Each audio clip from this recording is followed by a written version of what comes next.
नमस्कार, मी सारिका या चॅनलवर तुमचे खूप खूप स्वागत करते। ही सिंपल अशी चिंच गुळाची डाळ आहे, पण खूप छान चवीला एकदम टेस्टी आहे।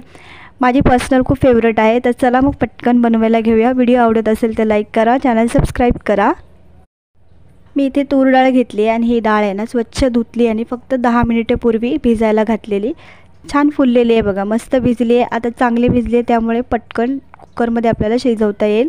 आता हे पाणी मी काढून टाकते आणि चांगलं स्वच्छ पिण्याचं पाणी घालून आपल्याला ही डाळ शिजवून घ्यायची आहे। इथे मी कुकरचं भांडं घेतलं आहे। कुकरच्या भांड्यामध्ये ही सगळी डाळ घालायची आहे।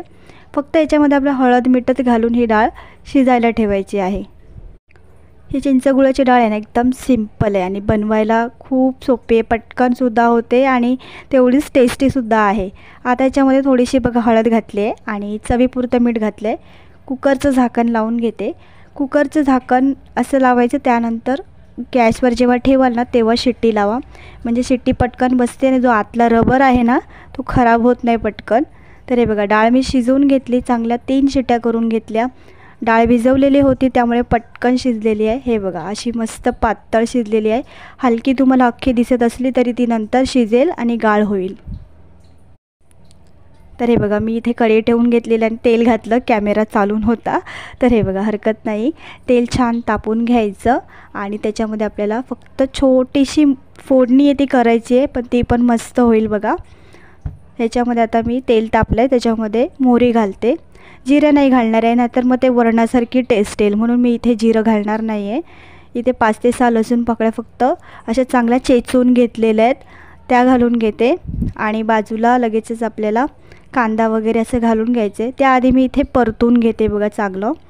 ही जी डाळ मी घेतली ना ही सेवर डाळ आहे, खूप मस्त आहे आणि टेस्टी पण आहे आणि पटकन पण शिजते बघा। तुम्हाला घ्यायची असेल तर तुम्ही घेऊ शकता। 138 रुपये किलो आहे आणि एक लोकल डाळ आहे ती 12 रुपयाने महाग आहे या डाळीपेक्षा। तर ही सेवर म्हणून डाळ आहे, नाव आहे तिचं।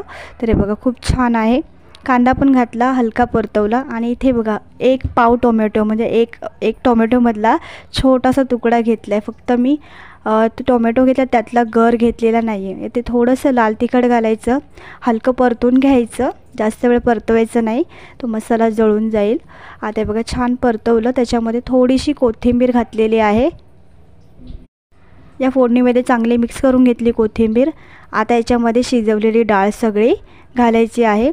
जेव्हा डाळ भिजायला घातली तेव्हाच मी चिंचसुद्धा भिजायला घातली होती। हे बघा छान अशी पातळ आहे आता, पण थोड्या वेळ शिजेल ना थोडीशी हलकी घट्ट होईल। 5 मिनिटांनंतर छान बघा उकळ आली आहे डाळीला।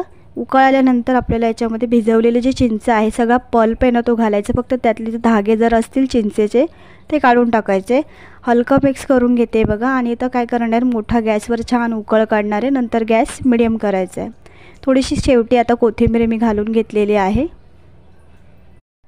इथे ना मी गूळ घालताना जो व्हिडिओ घेतलेला तो माझ्याकडून मिस झालेला आहे, पण मी याच्यामध्ये गूळसुद्धा घातलेला आहे आणि छान मिक्स केलं आहे बघा। तो क्लिप इथे मिस झाली आहे माझ्याकडून, त्यासाठी सॉरी। तर हे बघा छान मिक्स करून घेतलं आणि फक्त 6 ते 7 मिनटं डाळ शिजवून घेतली। आता ही बघा चिंच गुळाची मस्त अशी डाळ अशी आपली ही तयार झाली। मस्त असं भातावरून मी ते सर्व केलेली आहे आणि याच्यासोबत भेंडीची भाजी खाणार आहे। खूप छान असं मस्त आपलं हे ताट तयार आहे। तुम्हाला रेसिपी कशी वाटली, व्हिडिओ आवडला तर लाईक करा, चॅनल सबस्क्राईब करा। धन्यवाद।